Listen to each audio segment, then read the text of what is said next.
A Fall of Moondust by Arthur C. Clarke, adapted for radio by Andrew Lynch, with David Buck as Captain Pat Harris, Barry Foster as Engineer Jim Lawrence, Roland Curram as Tourist Commissioner Davis, Bill Simpson as Commodore Hansteen, Richard Pearson as Dr. Lawson, James Aubrey as Morris Spenser, Libby Morris as Myra Shuster, Harry Towb as Irving Shuster, and Jane Knowles as Stewardess Sue Wilkins. A Fall of Moondust.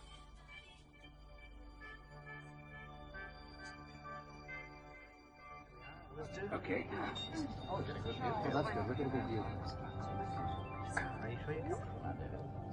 Welcome aboard, sir. Madam. Oh, hi. Hi. Hope the ship's big enough to take me, Irving. Seems awful small. Stop worrying, Myra. I just don't want to get stuck in a seat. Everywhere we go, you say that. It's not happened yet. There's always a first time. Look, we didn't come all the way to the moon for you to get stuck in a seat. Just enjoy the cruise. How long is the trip expected to last, young lady? 4 hours, madam. Do we sit anywhere? Yes, Selene has been designed to give a panoramic view for all its passengers. Well, I'll stay here at the front, if you don't mind. I'm sure you'll be very comfortable. Well, welcome aboard, sir. Hello. Welcome aboard. My name is Jaywardene.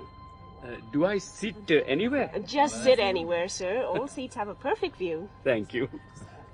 Everything shipshape, sir? Yes, Captain Harris. Full complement, as usual. Good. Catering facilities checked? Of course. I'd like the seafood morning, if that's possible. I'll see what I can do, Pat. Good. I'll complete my pre-cruise checks. Welcome aboard. Oh, I hope I haven't kept you waiting, young lady. No, sir, you are the last, but not late. Ah. You'll find a seat down on the right there. Thank you. That'll be fine. Excuse me, the young man in uniform who went through to the front, Captain Harris has just gone to the bridge. are you the only two crew members? That's right. Oh, dear. Don't worry. The Selene's a very simple ship to operate. Don't think I'm making a fuss, miss, but that door seems a bit flimsy. I mean, compared with an aircraft door back on Earth. The moon creates her own conditions. Just relax and enjoy the trip. Selene's been through the most rigorous safety checks. You okay, Myra? Fine, Irving. These seats are very comfortable. Yeah, it's a neat little ship. I think that's one of the things I like best about the moon. Everything is so clean. We're a long way from 39th. New York's still home. I hope the apartment's okay. David will look after everything. Welcome aboard, Selene. Ladies and gentlemen, I'm Sue, and Captain Harris and I are pleased you could join us on the only sightseeing trip across the lunar sea. We shall be away from Port Roris about 4 hours, and our first objective will be Crater Lake, where we will have a breathtaking view of the mountains of inaccessibility. To reach our destination, we shall travel across the Sea of Thirst, ironically named because it is formed from the driest dust imaginable. A vacuum-packed souvenir awaits you at Port Roris on our return. Right. The surface temperature of the sea at this moment is around 300 below zero. God, you wanted to get away from the heat, Myra. Irving. We are rather proud of Selene. She's a unique craft even for the 21st century.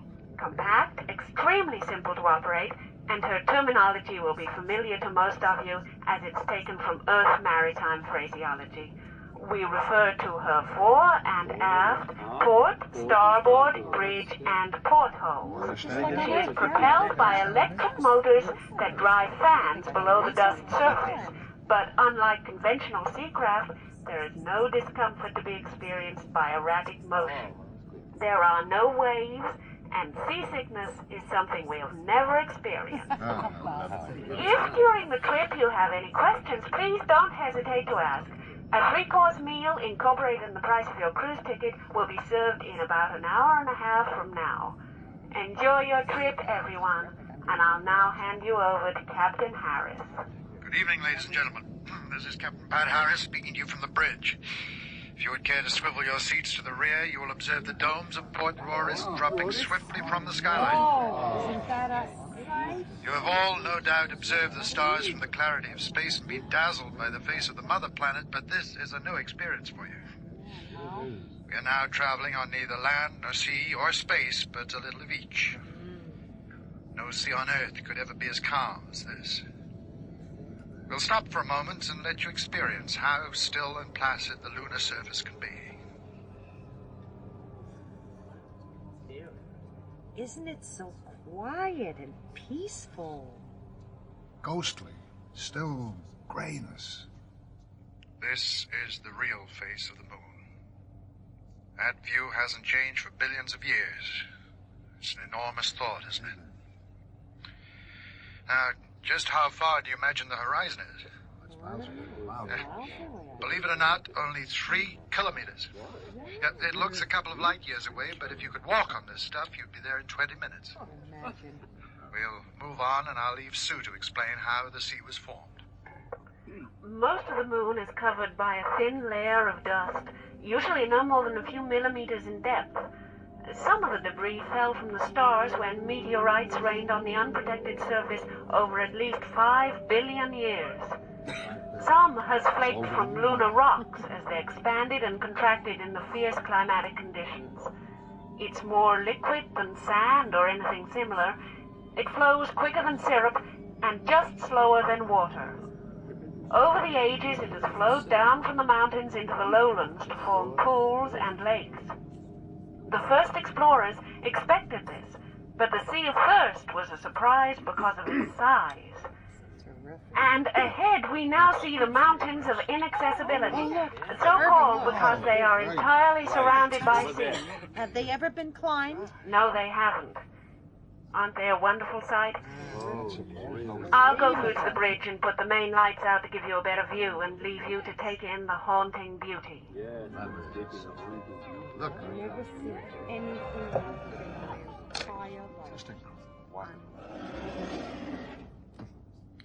What are the passengers like? They seem an ordinary bunch.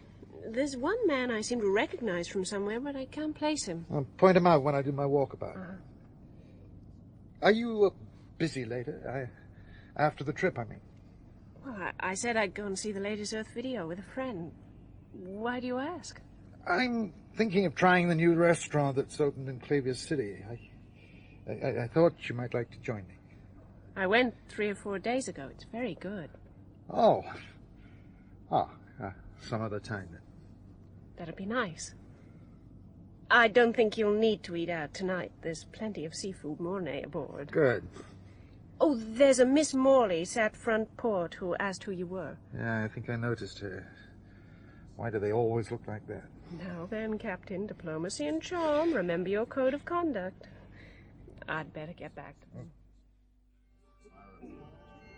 Out of this world. What can I say? Strange, isn't it?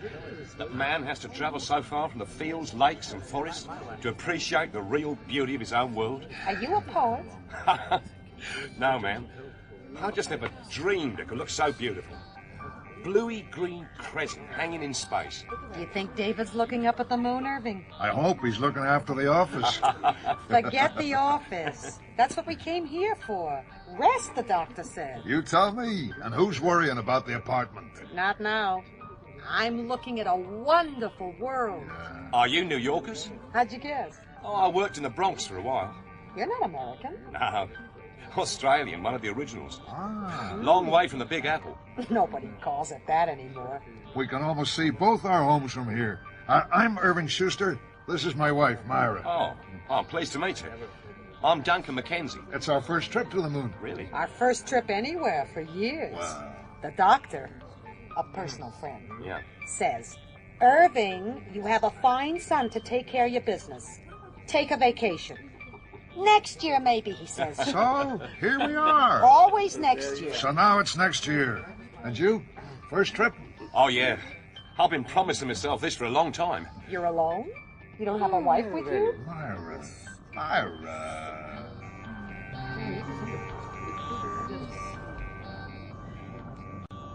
Excuse me, sir. Please don't think me impertinent, but have we met before?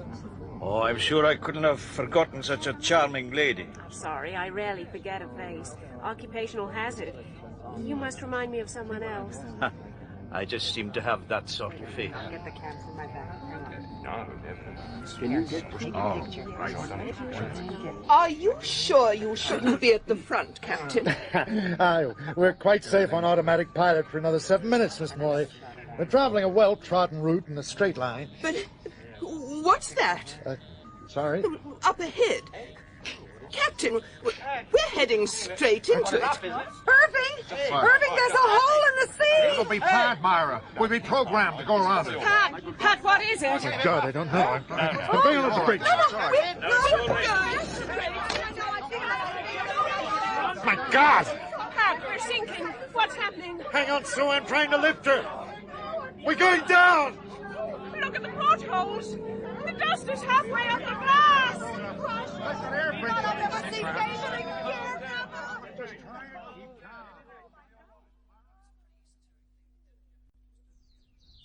Chief Engineer Lawrence, Mr. Davies. Oh, Jim! Good of you to come. Take a seat. I don't have long. What can I do for you, Rex? You've time for some tourist office refreshment, I'm sure. Anne, would you please? Yes.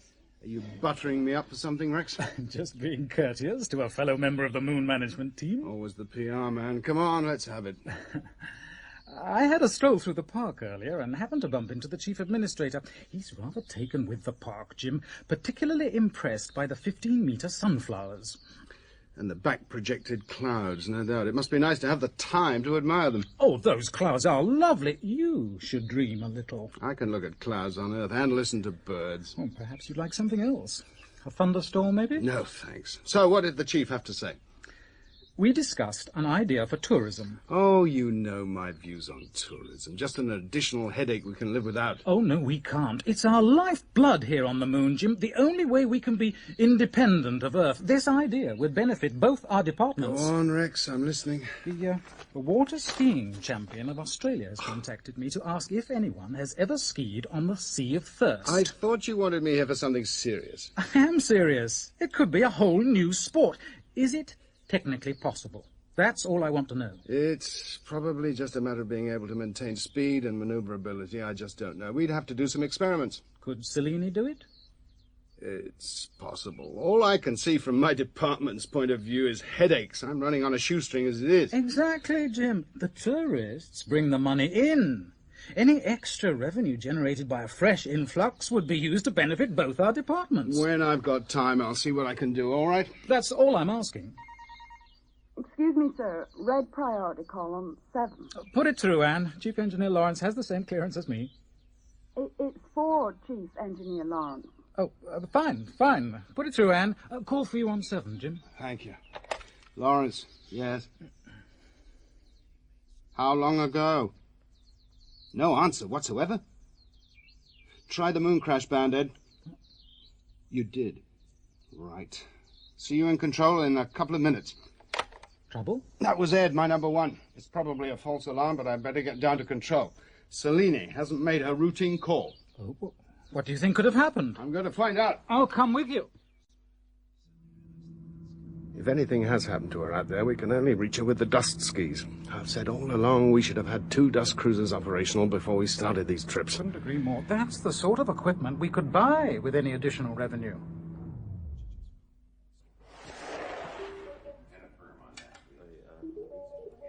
Ed, what's the problem? The 1900-hour signal came in bang on time. That was here. Nothing at 2000. That's when they called me. I've had the instrument guys check it out our end, and it's all right.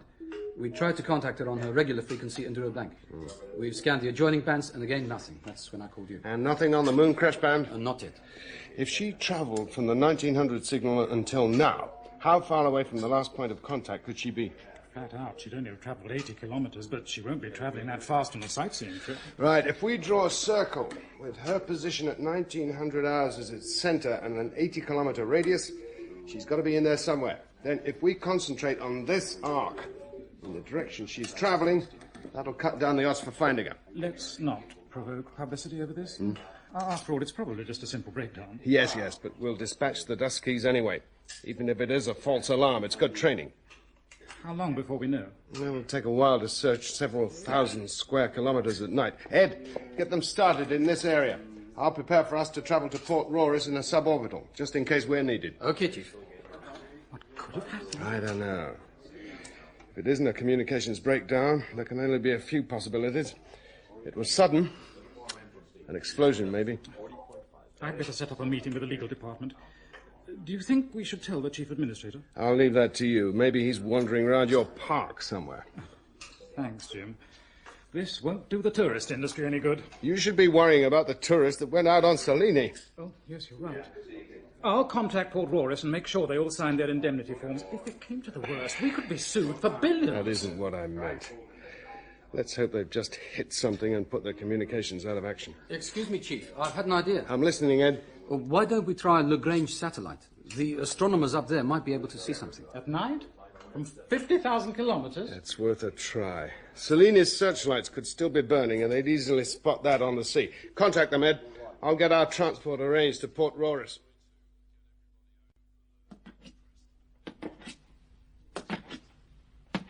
Dr. Lawson? Yes, what is it? I'm very sorry to disturb you, Doctor, but we've received a priority red signal from Lunar Traffic Control, Earthside North. Traffic control? I'm an astronomer, not a parking attendant. What do they want? A dust cruiser, the Selene, has gone missing on a sightseeing trip across the Sea of Thirst. 22 people on board. Traffic Control thought there may be a chance we'd spot her lights through the telescope. I don't know. I'm supposed to be carrying out serious scientific research, not looking for a busload of lost pleasure seekers. Yes, Doctor. 100-centimetre telescope. Beautiful instrument. Designed to look at objects billions of times further away from us than the moon. Here we are, like a ping-pong ball, perpetually balanced between Earth and the moon. Where do you say that thing was supposed to be? The Sea of Thirst, Doctor. I've brought a map. Map? A map? Don't need a map. Let's look at that view on the screen. That's the Sea of Rains. Those craters are Archimedes, Plato, Aristotle's, and Eudoxus. Marvellous, even on low power. Yes. Shouldn't we be scanning the dark section, Dr. Lawson? Of course we should. That's where we're going. It's a big place, the Sea of Thirst. You have any coordinates? Yes, Doctor. Well, punch 'em in. You're expecting now to work this thing. Yes, Doctor.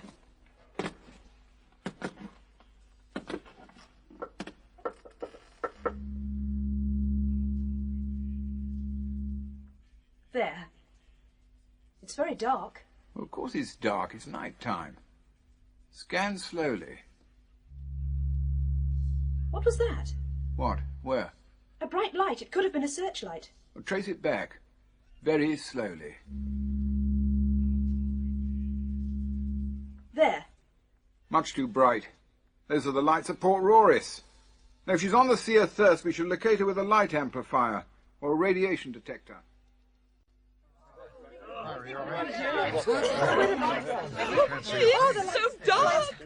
I can't see. Quiet, everyone, please. I think we've stopped moving now. Is anyone injured? No.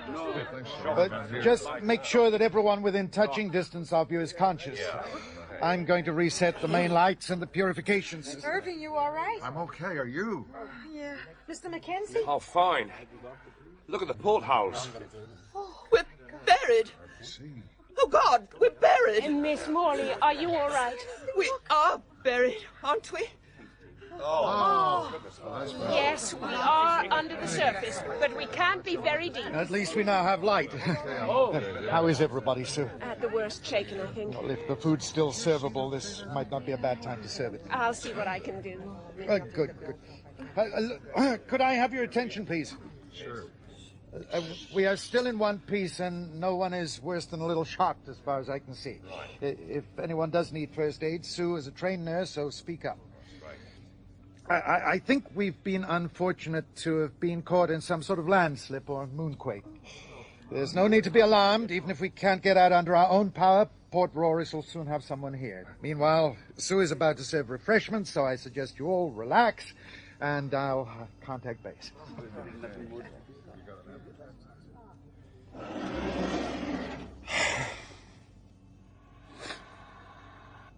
Selene to Port Roris. Selene to Port Roris. Come in, please.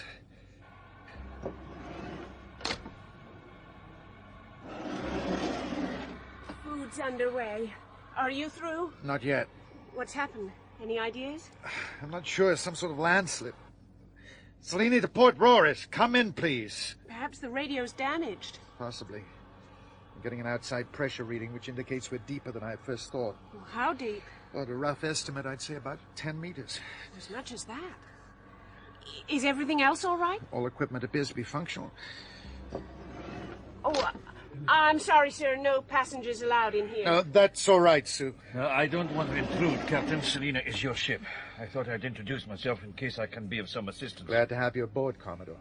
Commodore? Commodore Hansteen. The man who led the first expedition to Pluto. I thought I recognized you, but your name didn't ring a bell from the passenger list. I've shaved off my beard, and my alias is Hansen. Since my retirement, I've tried to do some quiet sightseeing. Sorry about this, Commodore. No, it's not your fault. How desperate is the situation? I'll carry on with the meeting. Yeah, fine, Sue. We're deeper than I first thought. My guess is about 10 meters. Doesn't sound too good. We aren't too far from Port Roris. They should find us fairly quickly. My experience tells me to look on the black side. How long could we last if we had to? Well, oxygen would be the limiting factor. We've enough for about 7 days, Earth days, there. Provided there are no leaks, and she seems sound enough. What about food, water, and power? No problem. We carry the compulsory emergency supply rations. We can purify all the water we need, and there's ample power now that the main motors are shut down. Any luck with the radio? I think the dust's blanketed everything out. I've left the beacon on Moon Crash. If anything can get through, it'll be that. If they had to find us any other way, any estimate how long it would take? Well, the search would have begun as soon as our 2000 signal was missed. They'll know our general area, but we'll have sunk without trace. In the meantime, you've got to keep the customers happy. Why not give them a pep talk about the search procedure? Yeah, I'll do that, Commodore. Thank you. Best not to give the impression somebody will be knocking on the door in half an hour, though. It would make it difficult if we had to wait a day or two. Can't see a thing. Can you? I felt sure we'd find something after the photographs had gone through computer enhancement, but it's just as if the sea hasn't been touched for hundreds of years. Billions of years. In the Earthlight, it'll be possible to see her shadow clearly. If not, then we can assume she came to grief in this area. Put these through the enhancing grid. Right. Crater Lake? In the middle of the mountains? Well, it's far more logical to assume she'd have an accident where always boulders are strewn about the place than in the open sea where she'd be unobstructed.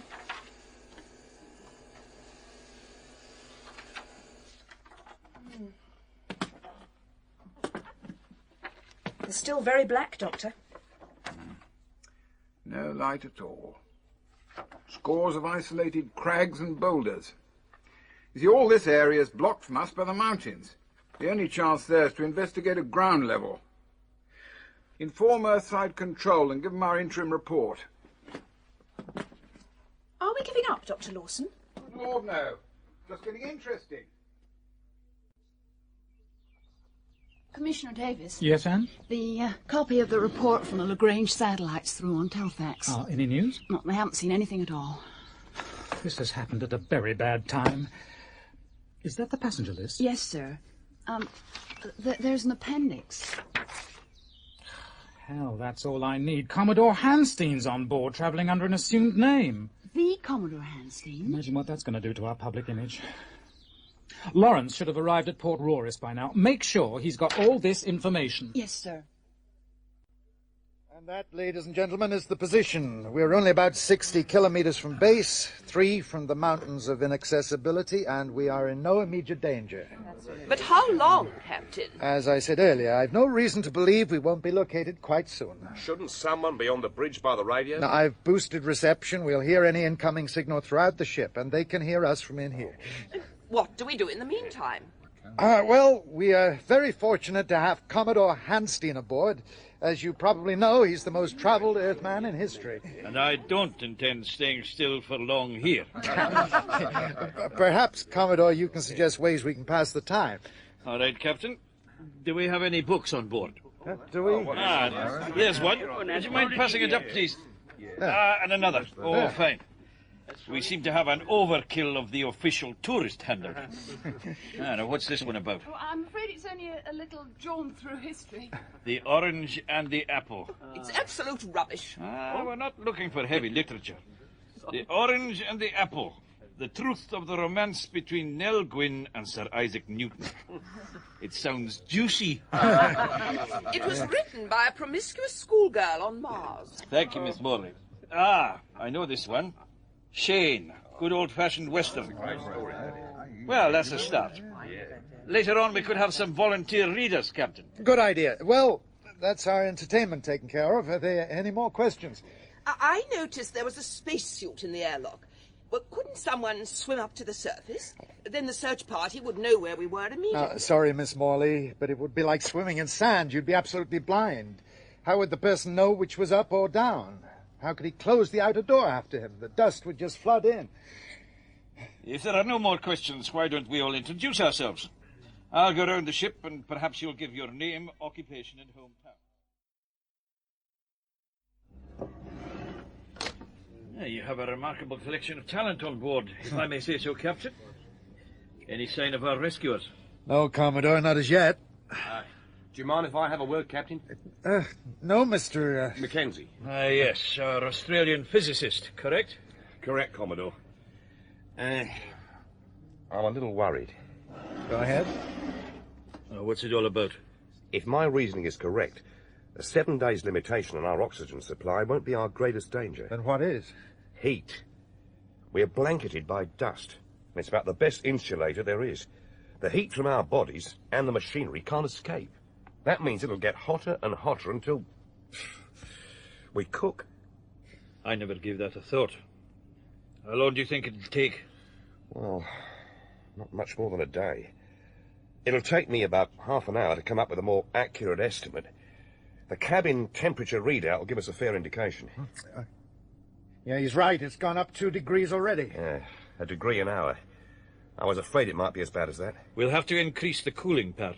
Won't that make matters worse? Yeah, I'm afraid so. All our refrigeration system does is pump heat out of the cabin. Now there isn't anywhere for it to go. Well, check your figures, McKenzie, and let us know how long we've got as soon as possible. Right. And we'd better keep this between the 3 of us for the time being. Hello, Chief. Hi, Ed. Welcome to Port Roris. Anything new on Selene, George? Oh, nothing good, Chief. We have a report from Lagrange Satellite and another from Plato Observatory, and get this. Commodore Hansteen's on board. Aboard Selene? Yep. Is Tourist Commissioner Davis now? Oh, he's taking it very personally, Chief. I'll bet. Anything from the Duskies? Afraid not. I'll have to pull them in soon to change crews. Okay, but make it snappy. What does Lagrange say? Even with computer enhancement, they can't see anything out there. I suppose all her lights could be out. No lights, no radio. That would mean a breakdown of at least 10 circuits. What does Plato Observatory have to say? Oh, it gets worse, Chief. At 1936 hours, they recorded a massive land slippage in the area of the Mountains of Inaccessibility. A violent moonquake. Hell. So that's what's happened. A lot of activity? Like nothing they ever recorded before. Are there likely to be further tremors? Well, they say very unlikely. Once the stress has been relieved, it isn't likely to happen again for a couple of thousand years. The time's about right for Selene to have been slap bang in the middle of it. If they are buried under those rocks, they'll have had it by now. Selene's hull would have cracked like an eggshell. Okay. Get the Duskies back, George. I'm calling off the search in the Sea of Thirst. Get them fixed up with metal detectors and gas sniffers and head for the mountains when they've changed crews. It's time to pick up the pieces. Right, Chief. Ed, inform Dr. Lawson on Lagrange of the news. Thank him for his help and all that. Yeah, will do. That's it, then. I'd better speak to the administrator.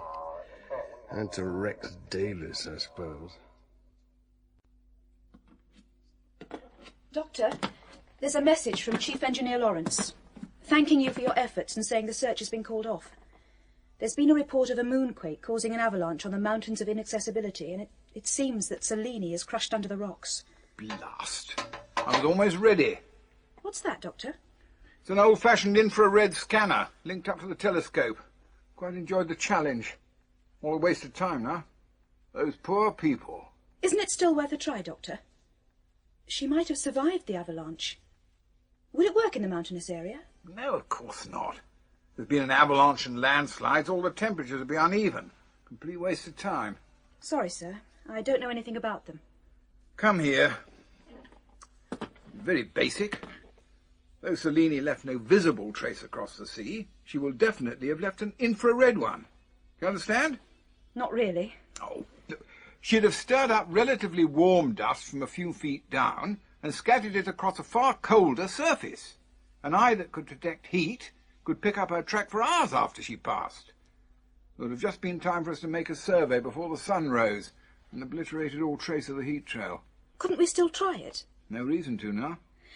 I'm still not sure how it works. Good gracious, Ingrid, look, it's fundamental. Now, all you have to do... Captain, Commodore, can I have a word with you? Yeah, of course, Mac. How bad is it? It's bad. If conditions remain the same, we could have our first death from a heat stroke within 20 hours. As soon as that? Doesn't give 'em much time to find us and get us out, does it? No. If we slept, that would lower the body temperatures. It'd help. It would make sense to sleep now before conditions become unbearable. And we could turn the main lights off. Right. We must give ourselves every possible chance. May I speak with them? With your permission, Pat. Yes, sure, Commodore.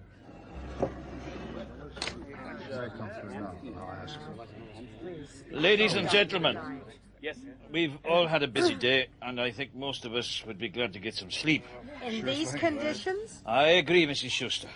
You've probably all noticed that it's becoming a little warm in here, and my advice is to remove all unnecessary clothing. What do you mean by that? Now, comfort is much more important than modesty. We'll turn the main lights off and leave the emergency ones on. Somebody will remain awake all the time in the bridge, waiting for our rescuers. If anyone would like a drink or anything else, please don't hesitate to ask. Come on, Myra. Take off your dress. Be comfortable. Nobody's looking. Everybody's concerned with themselves. That stewardess, Sue. If God had given me a figure like hers, I would undress. Myra Shuster stays covered up. Okay, Myra. I'd like to take the first watch, Captain. I can do some more calculations. Yeah, I'll be over there if you need me, though I doubt if I'll sleep. How did the meeting go, Chief? They're preparing a press release and messages to the next of kin. The administrator's going to come in for a lot of flack. And Tourist Commissioner Davies? Smooth as ever. He's writing the press release. Wouldn't surprise me if he didn't try to make out it was a mass suicide to save his precious tourist industry. Oh, what's the situation with the dust skis, Ed? Oh, they've left for the mountains with the detection gear, and we're set up for a quick turnaround of crews. Fine. Well, let's hope we can give him a decent burial. I'm going for a drink.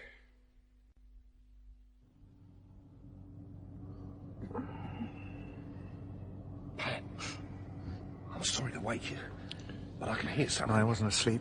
What is it? Look, just put your ear to the hull. Can you hear it? It's the dust moving. Thank God.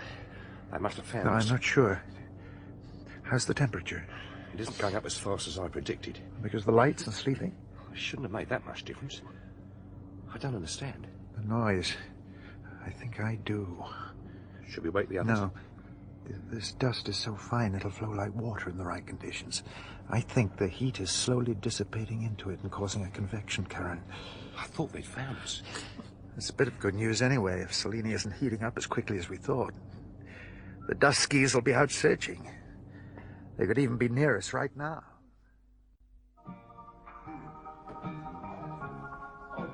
Drowning your sorrows, Chief.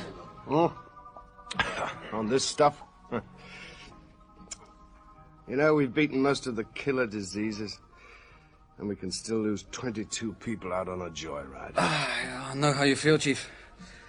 The first ski is back. They're turning it round at the moment. Fine, Ed. Oh, and Dr. Lawson from Lagrange Satellite wants to speak to you. Didn't you tell him about the mountains? Yeah, I told him earlier, but the message is he wants to speak to you. Oh, well, I better call him. Ed, use the extension. Yeah, right.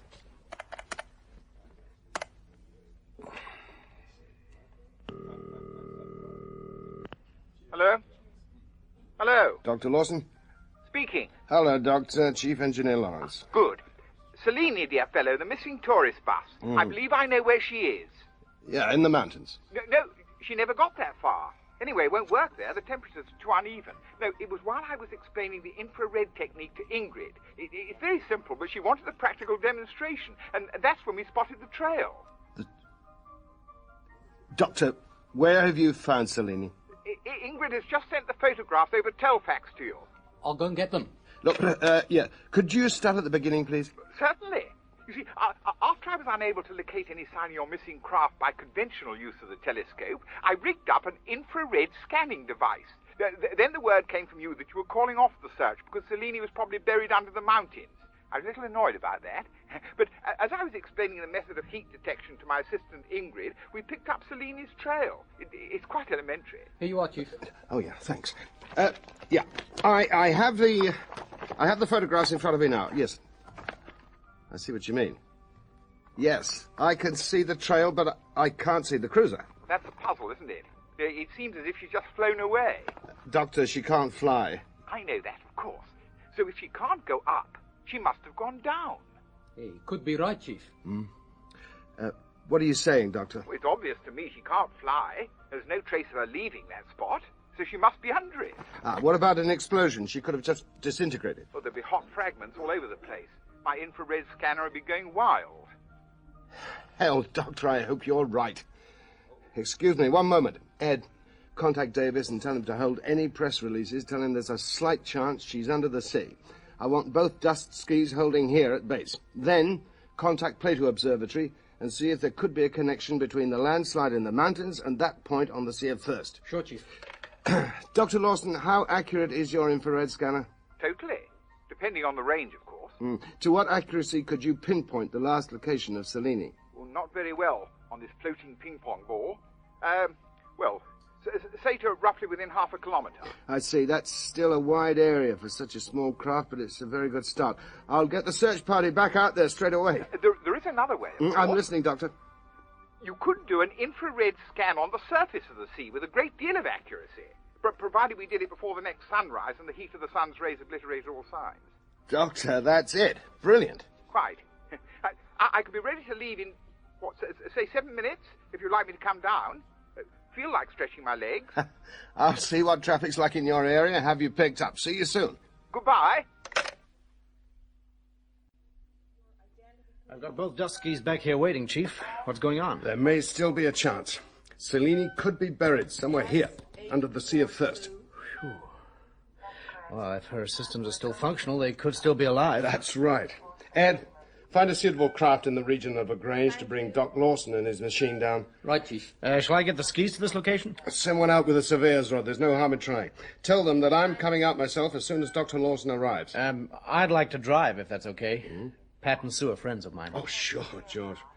Contact Farside and ask for a loan of one of their skis. Have another crew wait for it here at a moment's standby. Right. Chief, there's a ship, the Auriga, 10 hours out from Earth, bound for Clavier City. There's time to divert it to LaGrange. That's fine, Ed. I'll do it. I have a feeling there'll have to be a few strings pulled. Keep Davis in touch with what's happening, but keep it low-key. We've an awful long way to go yet.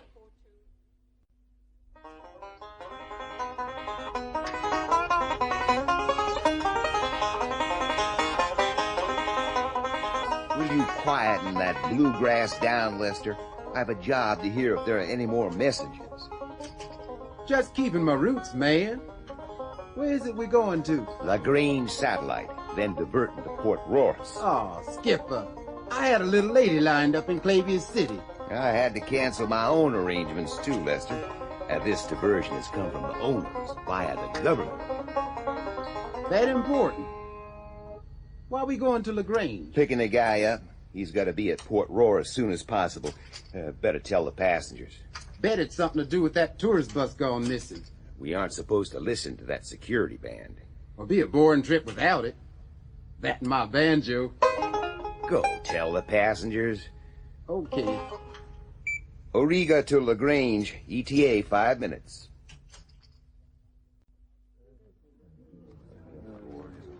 What's it all about then, Lester?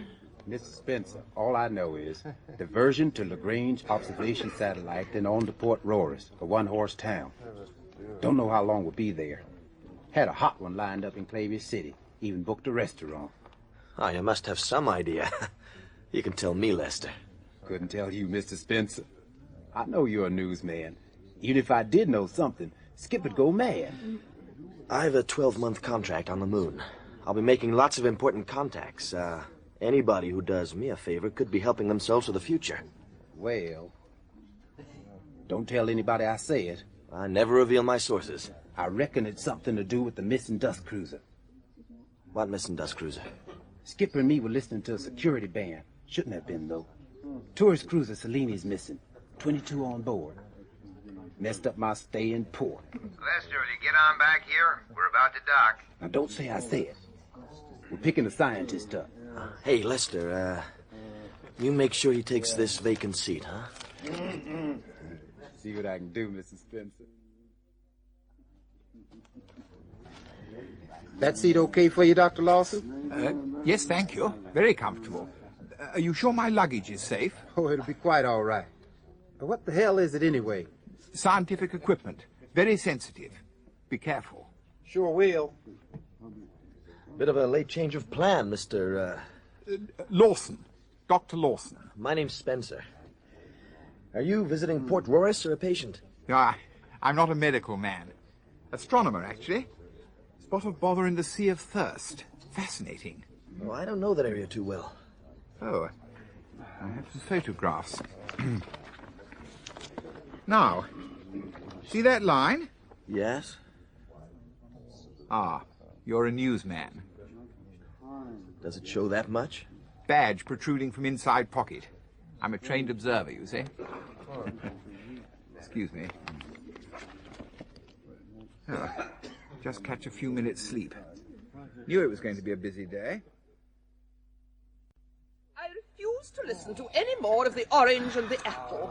It's nothing less than pornography. With most people down to their underwear.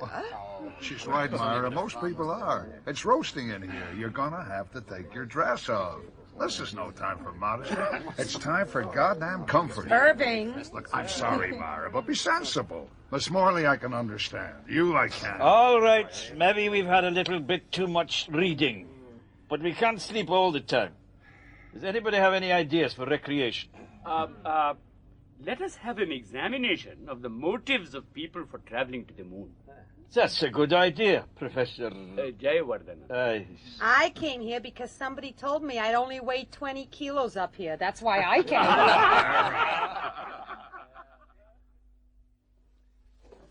Oh, do you feel comfortable in a spacesuit, Doctor? Never worn one in my life. As long as you don't suffer from claustrophobia. If you could see the size of my laboratory aboard Lagrange, you wouldn't ask that question. Oh, it's nice to be somewhere with a bit of gravity. This oxygen flask looks a bit small. Oh, that's just your emergency supply. The main supply is on the dust ski. Now, let's get our helmets on. Right, Chief.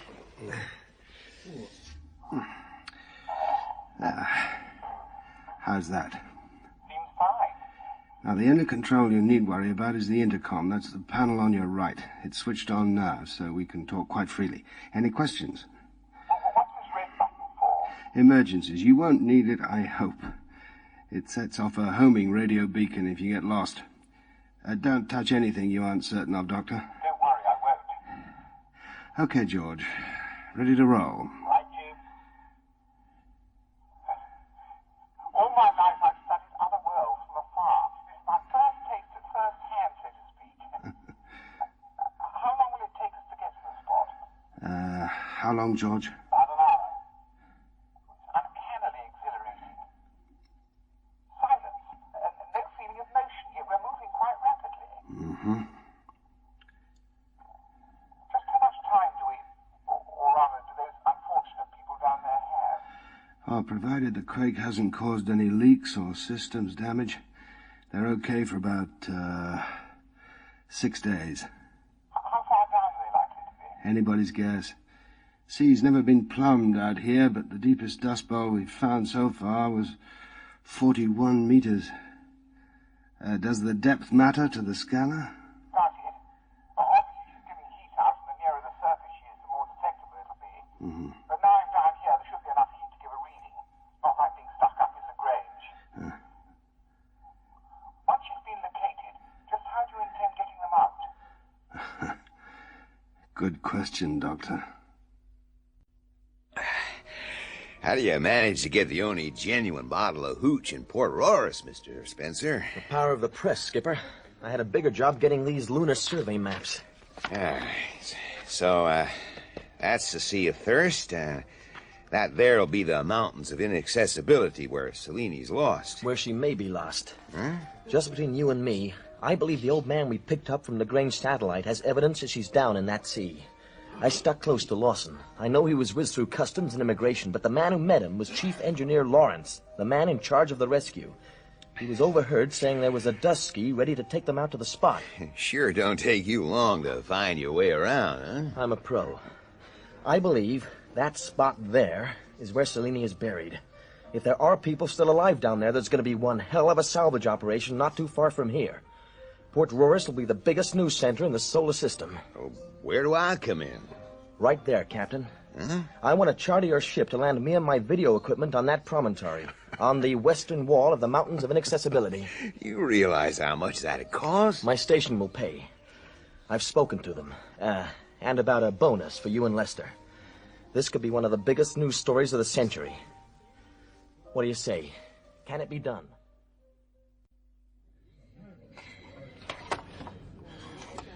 Well, that's one good thing. There's enough food here for 6 days if we start rationing. Rationing? It seems a long time since you asked me to go to that new restaurant. Your friend must have been disappointed. You never asked me who it was, did you? I thought if you didn't want to eat with me, that's your business. You shouldn't accept things at face value. What do you mean? If I'd asked about the friend you were seeing the video with, there might not have been one. Possibly. I might not have wanted you to think it was so easy. I've always thought you attractive, Sue. I mean... I know. But let's wait until we're out of here, okay?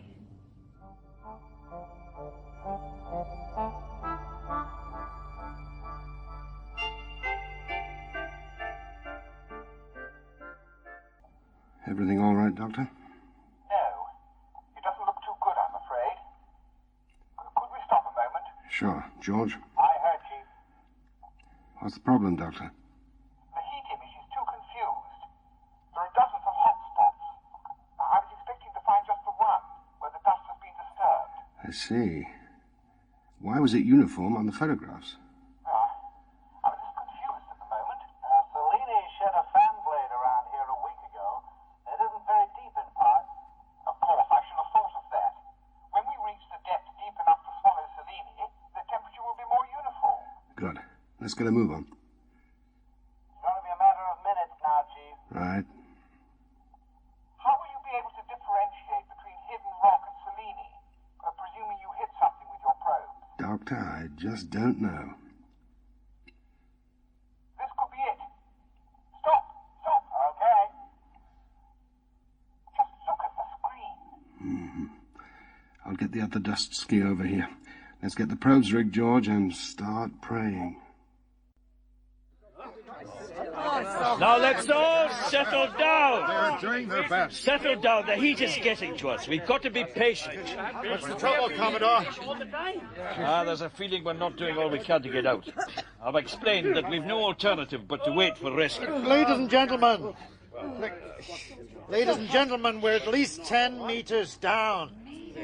Even if we could get the airlock open, no one could overcome the dust's resistance and get to the surface. But what about the main motors, Captain? We could try them. I doubt us moving a centimeter, and we go forward, not up. Well, we could all stand at the back. That would probably just damage the hull. But if there's one chance that it might work, isn't it worth the risk? We're boiling down here. All right, that's enough from everybody.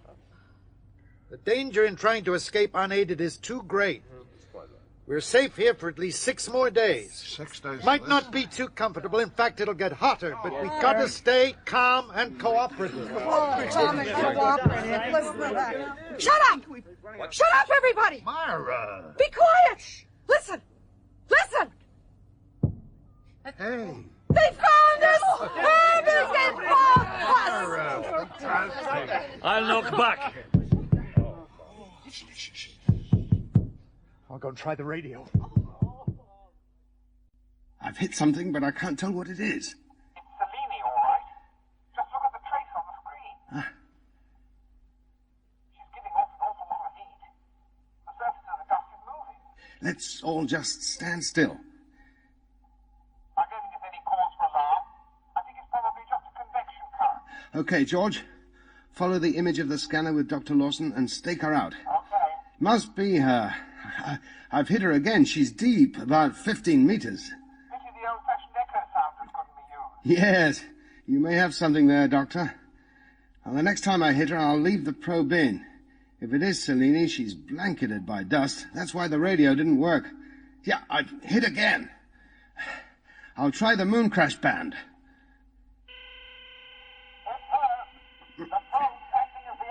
Yeah, it doesn't mean they're alive, though, George. That signal's on automatic. Probably lasts about 3 weeks. I'll try our own frequency. Loud and clear. This is Chief Engineer Lawrence, right above you. What condition are you in? As you can probably hear, you're a popular man at the moment, Chief. I'm Captain Pat Harris.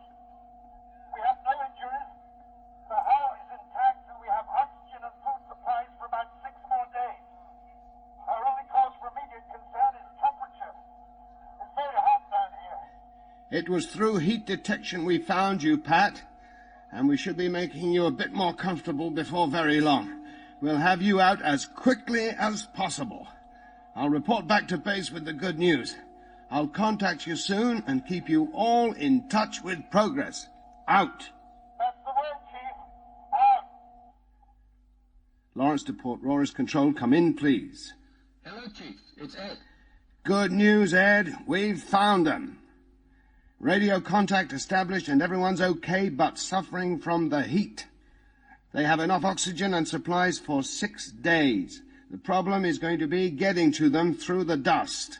She's about 15 meters deep and 3 kilometers from the nearest solid land, and we don't know how deep the dust is below her.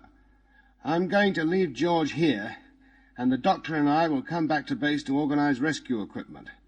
We can only use the skis out here. Now, how much equipment can any one ski carry? In total, about 5 tons. But because of balance, the largest single item they can carry is about 2 tons. So, we can't use any really heavy gear. Right. Okay.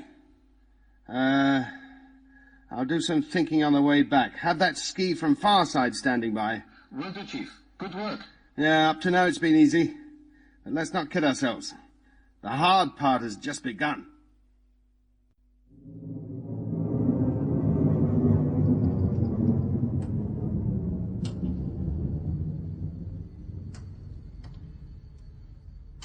Are we down, Skipper? Yes, sirree. We've landed. It was a bit hairy, I must admit. Yeah, nothing in the master's handbook about a spaceship traveling 100 kilometers. Even the computer wouldn't be bothered with an efficient trajectory readout. I just let her rip upwards for 1,000 kilometers and brought her down on a normal vertical approach with final auto guidance. Kind of neat, eh, Mr. Spenser? I didn't much care for free falling between the retros firing. I kept wondering what would have happened if they hadn't fired again. Right into the moon. Mighty cheerful, Lester. Here we are then, Mr. Spenser. Hope you're satisfied with the view. It's costing you enough. Oh, I hope you realize that the 1,000-kilometer jaunt just qualified us for deep space rates. Have you no soul? There are 22 people buried out there. Flying this rig is our living, amigo. I know how it is. All sweet talk and promises at the moment to get your story. Then when it's all old news and the accountants get involved in the cold light of day, that's another story. Yeah, point taken. Like a scene from a dream, isn't it?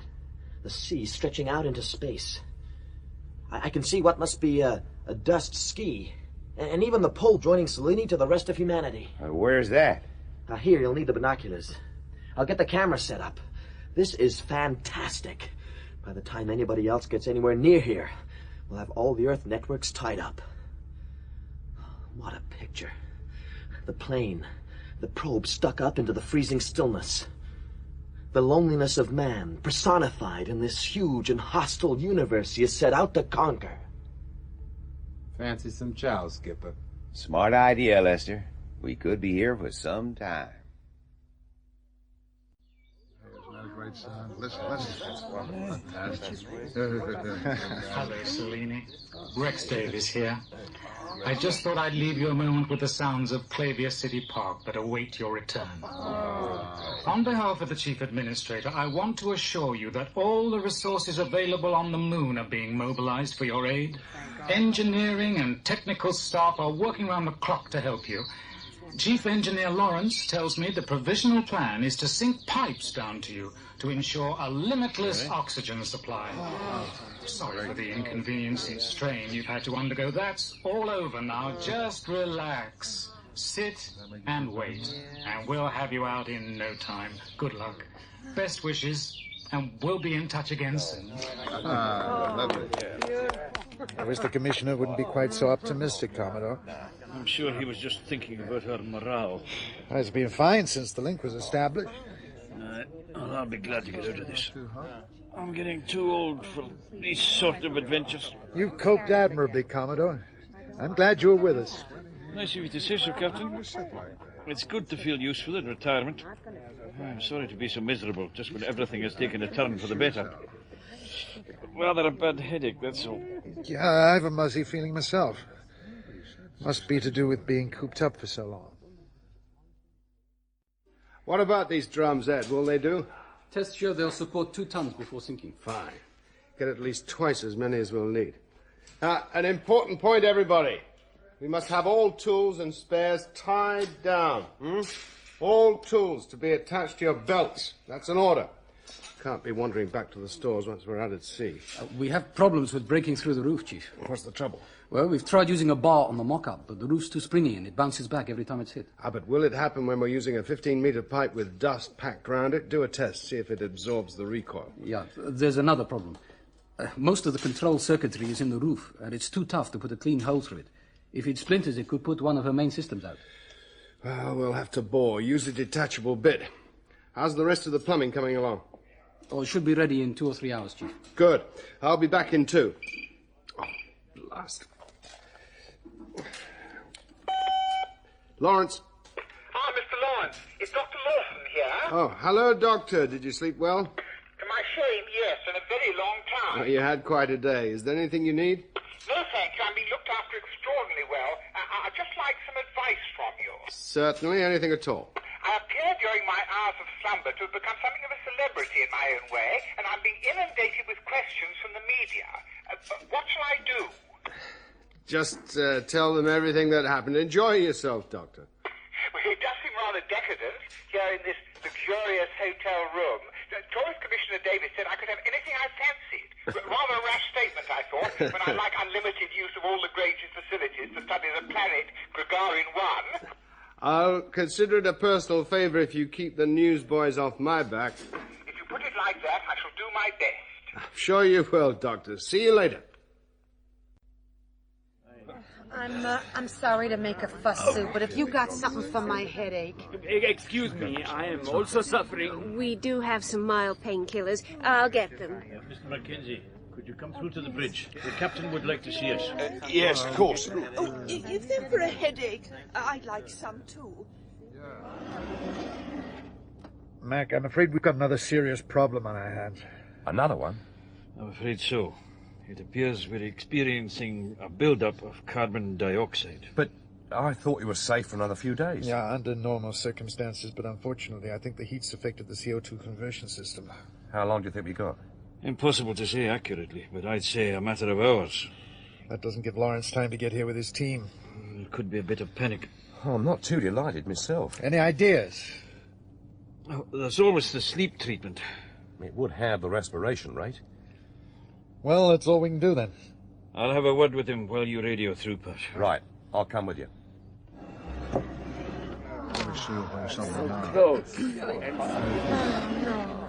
Ladies and gentlemen, I'm afraid I have some grave news. You may have noticed some difficulty in breathing. Now we have. And several people have complained of headaches. I'm afraid it's the air. We still have plenty of oxygen, but the carbon dioxide we breathe out isn't escaping. The chemical conversion unit has been affected by the heat. as we see it, there's just one chance. We must render ourselves unconscious. How can we do that? A sleep, our respiration rate is halved, and the air will last twice as long. How do you propose we do that, Commodore? Sue, I take it the first aid kit is the standard issue. Yes, Commodore. Could you pass it, please? Now, this, for those of you who might not know, is a standard sleep tube. Now, each tube is sufficient to render an adult instantaneously asleep and keep them asleep for approximately 10 hours. I'm having none of it. Now, please, let me finish. We don't have any other choice. 2 people will remain awake. One will be the captain. And I suppose the other one will be you. No. I'm taking the easy way out. Just to show you how harmless it is, I'll go first. Now, you just unscrew the top and put this end against your forearm. And press here. I'll see you all in 10 hours. Sleep well, Commodore. There's no need to worry about that. This stuff just... The rescue base know our position. All that remains is to take a sleep tube. Ah, I see the Commodore has set us a good example. I'm a paying passenger and I have my rights. I have no intention of taking one of those. Miss Morley, I am not arguing with you. I am in total charge of this vessel and its occupants. I am tired, I am hot, and my head is banging. I'd much rather sleep, but it's my duty to stay awake. Morley, we must help the captain. We must preserve the good air. Please pass me one, miss. Thank you, Professor. Let's not waste any more time. These are microjet hypodermics. You won't feel a thing. Here you are. Please, thank you. Pass them around. Please, this way. Thank you. I refuse to do it. What really worries the lady, Captain, is she thinks you'll take advantage of her while she's asleep. Dare you? I've never been so insulted. Neither have I. Oh, give me the damn thing. Don't come any closer. Sleep tight, Miss Morley. Everything will be all right. I know it will. Are you comfortable, Mr. Shuster? Oh, yes, thank you, Sue. Look, Myra's already asleep. See you later. Selene to Chief Engineer Lawrence, Port Roars Control. Come in, please. Hello, Pat. Lawrence here.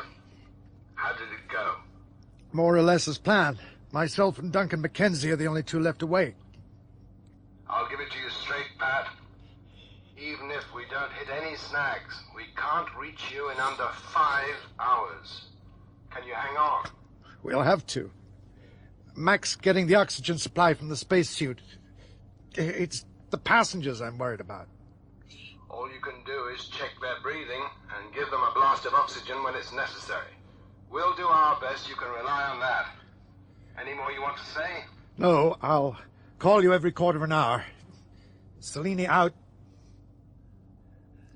I've got the oxygen. You go first. All right. We'll take it in turns to keep a check on the passengers. I never thought breathing could be so enjoyable. Here you are, Pat.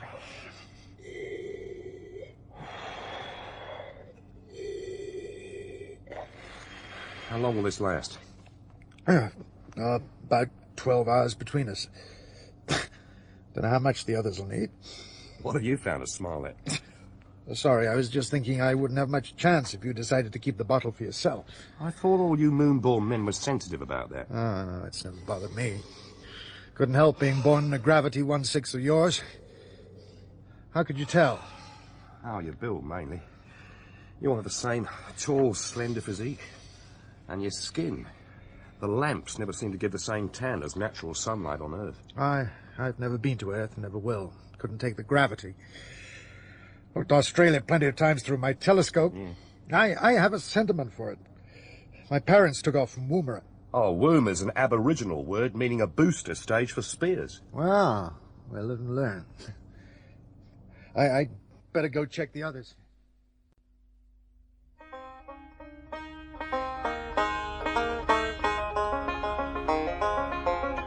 might not get your story after all, Mr. Spenser. That oxygen cylinder runs out. You sound a heartless man, Skipper. Just one of life's realists. That right, Lester? I hope they get the poor devils out. Feel like a goddamn vulture sitting up here on a mountain shelf. Well, I hope it's going to be a rescue, not an exhumation. Have to be quick. Captain Harris didn't sound too perky last time he reported in. Selene calling Lawrence. Come in, please. Pat, we aren't far away. I can see the probe. It won't be long now. At last. It's the heat as well as the carbon dioxide. I know. Don't talk unless it's absolutely necessary. I'll leave this waveband open, and I'll do the talking. I'll let you know everything that's going on, okay, Pat? All right. My God, this is better than I could have hoped for. We'll go on air as soon as you can take me. I'll do the intro, and then you can pick up Lawrence on the security radio wavelength and let him do all the work, huh? My cue out will be, the next voice you hear will be that of Lawrence himself. Understood. Coming to you in 20 seconds. Okay. What about the epic struggle for survival and all that? This could be the greatest event in live television, and I must insist on silence. That's if you want a big fat bonus, huh? What do you say, Skipper? Lester, shove that cotton-picking banjo and keep your mouth shut. You'll be on air in 5 seconds from now. 4, 3, 2, 1. This is Maurice Spenser, coming to you live from the Sea of Thirst, Earthside, the Moon. The points of light you see on the right of your screens is Chief Engineer Lawrence and his gallant crew of rescuers. The probe sticking starkly from the surface of the sea is the only link 22 people entombed in the dust cruiser Selene have with the rest of humanity. I'm going to leave the man in charge of the rescue, Chief Engineer Lawrence, to describe his plans to bring the 22 people to the surface, as he is in direct contact with Captain Pat Harris of the stricken craft. I'll leave the hellish conditions down there to your imagination. It's very hot, and there is a serious buildup of carbon dioxide. Let us pray to our own God that Lawrence can get them out of there in time. The next voice you hear will be that of Lawrence himself. Uh-oh. We got big trouble, Mr. Spenser. I have Tourist Commissioner Davies on a priority channel. Hell.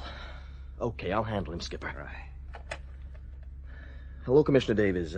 How are you? I don't know how you got there so quickly, Spenser, but you've got 1 minute to get off the air. Don't you have any sense of moral decency? I'm just doing my job the best way I know how, Commissioner. Off in 1 minute, or your channel loses its franchise. Let's not get excited, Commissioner. What's the problem? We have nothing to discuss, Spenser. I've got one of the greatest news items in Moon history.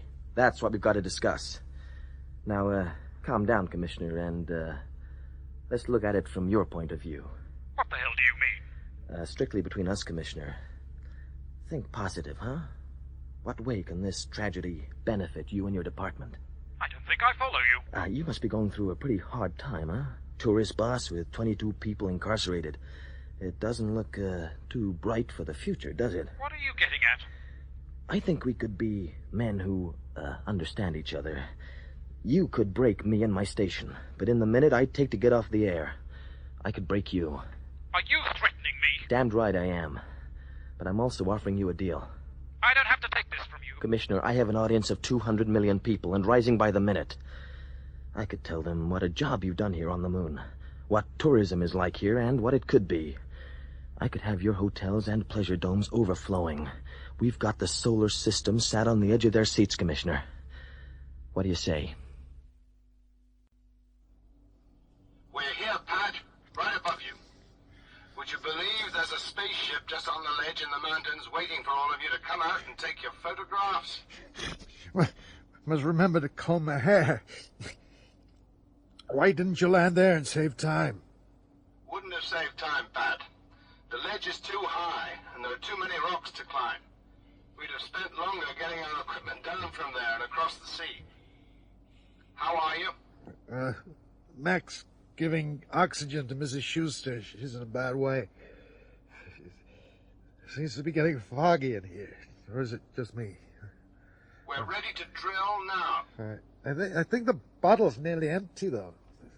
We're on our way. The first section's 5 meters down. Hang on.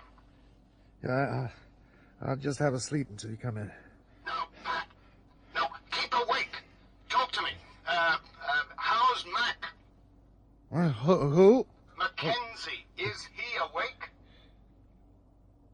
Why is it so foggy in here? I've only seen fog on videos.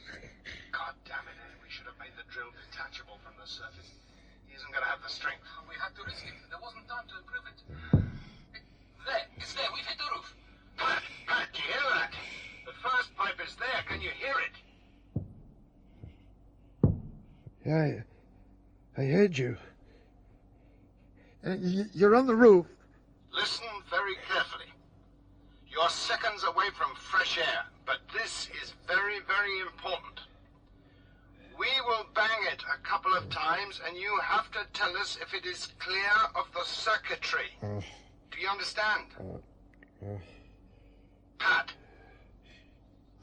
Yeah, go ahead. Is that clear? Yeah, I think so, yeah. Yeah. Start the drill. We've got to risk it now. Pat, listen. This is very important. Your pressure down there is greater than up here on the surface. Do not undo the bit until we tell you, or air will escape up the pipe. Do you understand that? Do not undo the bit. We didn't have time to fit a non-return valve.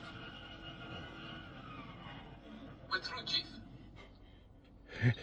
Mac, it's through! It's through! Thank God. Coleman, Matsui, help George with the oxygen line. Chief, I think he's undoing the bit. Pat, Captain Harris! Do not, repeat, do not disconnect the bit until I tell you. It's too late. He's going to pull a vacuum. Get that generator at full pressure, quickly. Commissioner Davies, there's a huge jet of mist or something, like a geyser shooting up in the air. Yes, I can see it on my set. I must comment on it to my viewers. Is that agreed then, Mr. Spenser? Yes, Commissioner. It's been a pleasure doing business with you. If that geezer means they're all dead, I still want the same arrangement. Is that agreed? Of course. And no comments at all from Lawrence? That's already been actioned. We can all benefit from this, Commissioner.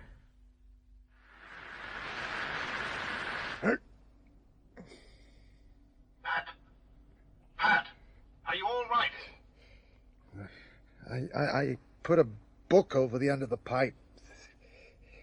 The air was going out instead of in.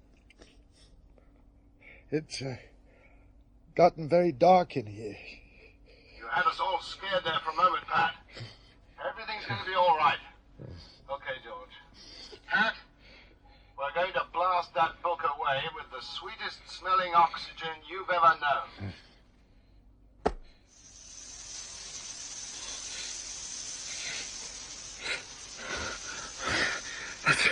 That's fantastic, Chief. Mac!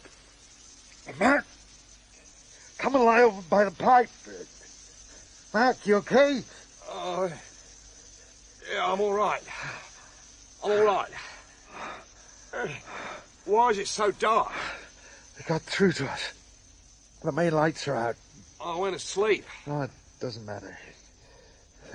They aren't all breathing properly. Can you give artificial respiration? Yeah, sure. Mrs. Shuster's a strange colour. Oh, do what you can. How's it going down there? Hang on. Give us a few minutes. We've got to give some artificial respiration. Mrs. Shuster's breathing. Yeah, I think we might make it. We're giving you oxygen at the lowest temperature we think is safe, so don't be alarmed. When we've cooled you down, let us know. How are they, Mac? Well, they're all alive up to now. I think we're going to be all right. Pat, in about 5 minutes, we'll be sinking the second pipe. We'll bang on the roof again to make sure we are clear of your controls.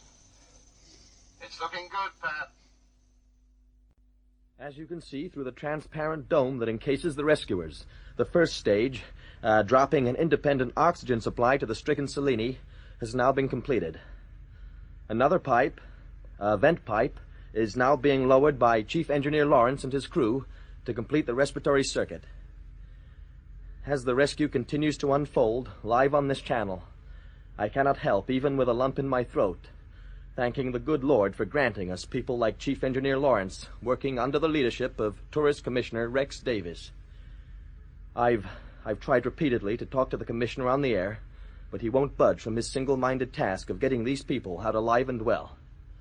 Perhaps he'll speak to us later.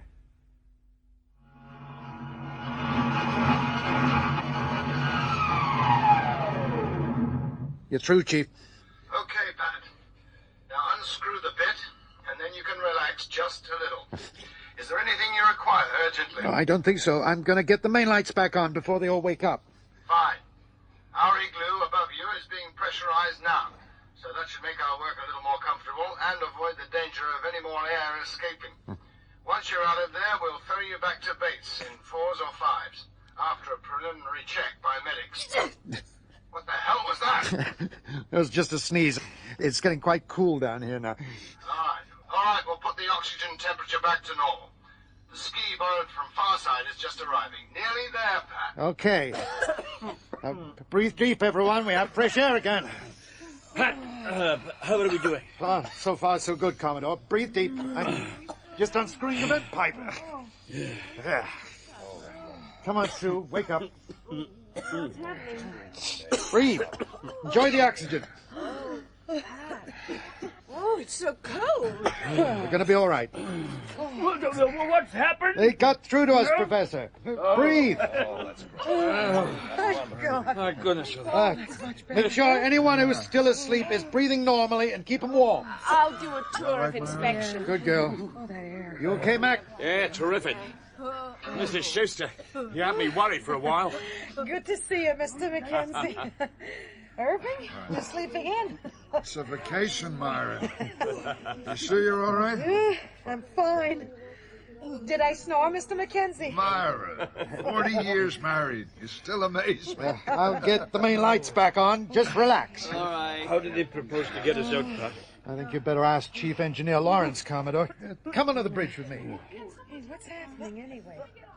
Pat. Yes, Chief. We've stabilized pressures now. We'll have to give you a boost now and again, but most of the time the pipes will be open-ended. Great.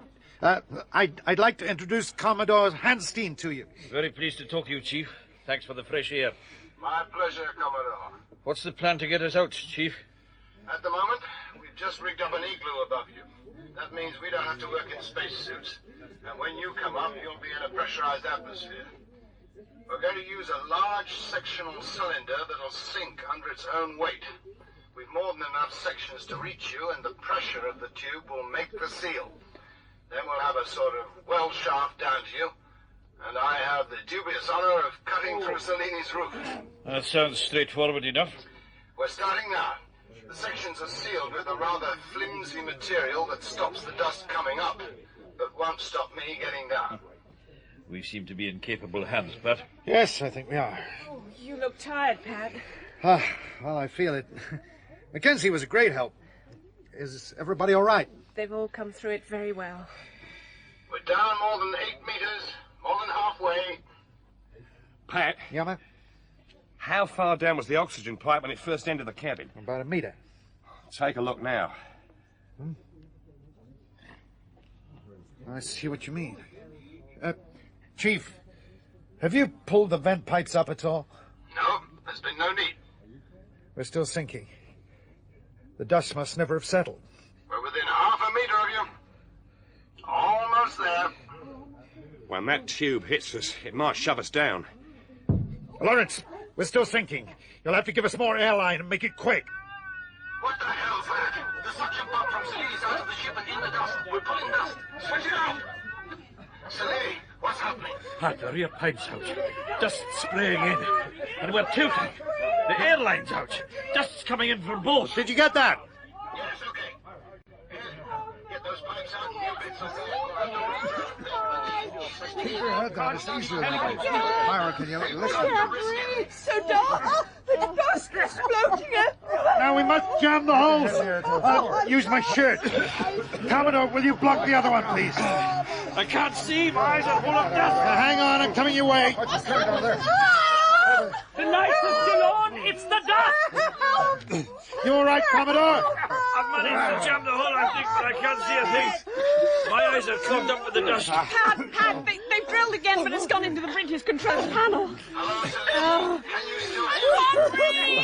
Lawrence, can you hear me? Yes, Pat, what the hell is going on? You've drilled into the control panel. Take it up and come rear a meter. Everybody stay calm. Cover your mouths and noses up with clothing. Right, we're drilling again. Yes, go ahead. Mac, be ready to detach the bed. Right.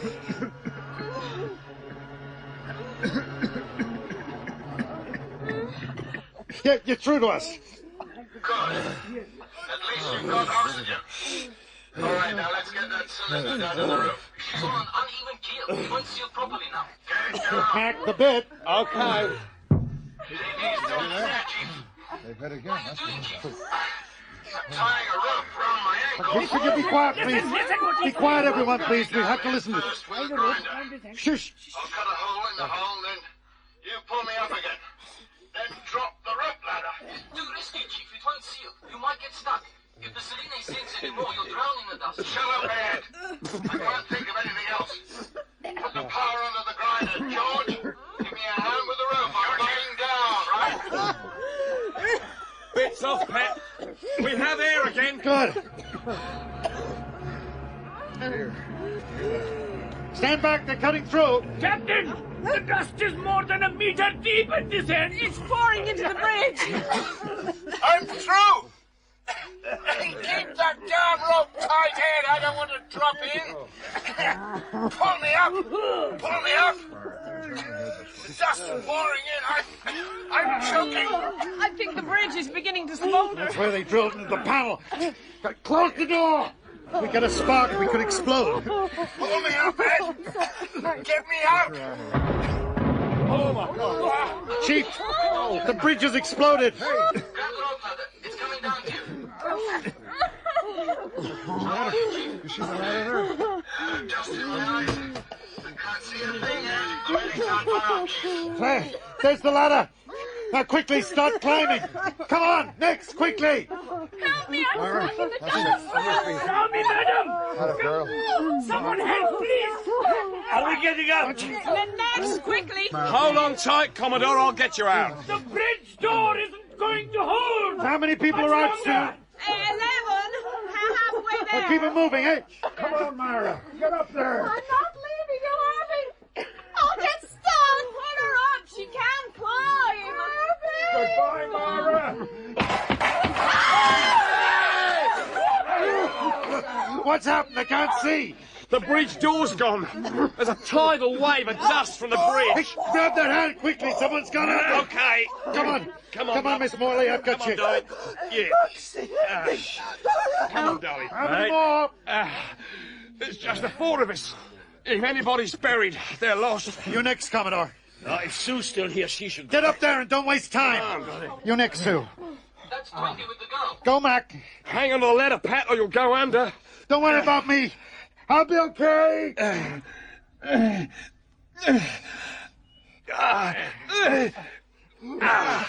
There's just the captain left. Drag him up. Drag him up. Come on, then. Or we'll lose him. He's coming up. Oh, you're all right, Pat. Welcome aboard, Pat. Lawrence here. I can't open my eyes, Chief, but it's good to hear you. I can't see you either, but the medics are just arriving. Make them comfortable, Ed. You did a great job, Lawrence. I've never been so frightened in all my life. Thought for a moment I was going to join you. What the hell caused it in the first place? Moonquake. A chance in a million. And I always thought I had a nice, safe job. Confirmation has just arrived that all 22 passengers and crew buried in the dust cruiser Selene have been rescued unharmed by Chief Engineer Lawrence and the team put together by Tourist Commissioner Davis.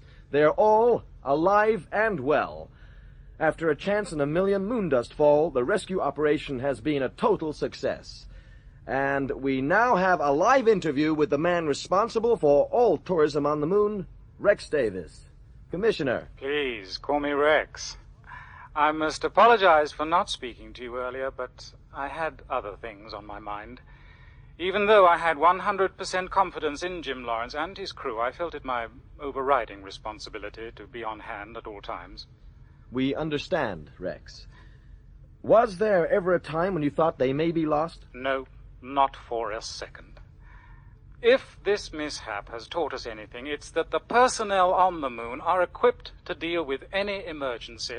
And as man becomes even more adventurous, we will be tested again and again, and again and again we will prove ourselves equal to the task. Why, even now, there's a man who wants to pioneer dust skiing as a sport. Do you mean like water skiing? Exactly. Out there on the Sea of Thirst. Isn't that an exciting prospect? It is indeed, Rex. I see, as we speak, more of the team of highly trained medics are arriving at the rescue point, just as planned. When do you think the passengers and crew will be available for interview, Rex? Oh, now, Maurice, we don't want to rush these people.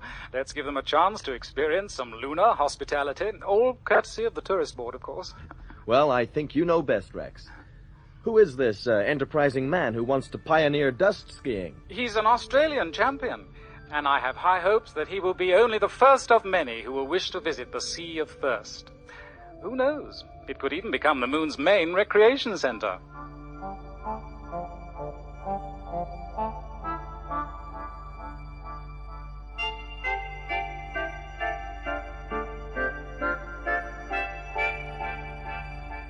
In A Fall of Moondust by Arthur C. Clarke, adapted for radio by Andrew Lynch, David Buck played Captain Pat Harris, Barry Foster, Engineer Jim Lawrence, Roland Curram, Tourist Commissioner Davis, Bill Simpson, Commodore Hansteen, Richard Pearson, Dr. Lawson, James Aubrey, Morris Spenser, Libby Morris, Myra Shuster, Harry Towb, Irving Shuster, and Jane Knowles, Stewardess Sue Wilkins. Miss Morley was played by Brenda Kaye, McKenzie by John Rye, Professor Jaywardene by Saeed Jaffrey, Skipper by Ed Bishop, Lester by Guy Gregory, Ed by Hayden Wood, George by David Timpson, Ingrid by Christine Absalom, and Anne by Amanda Murray. The banjo was played by Peter Sayers. A Fall of Moondust was directed by Glyn Dearman.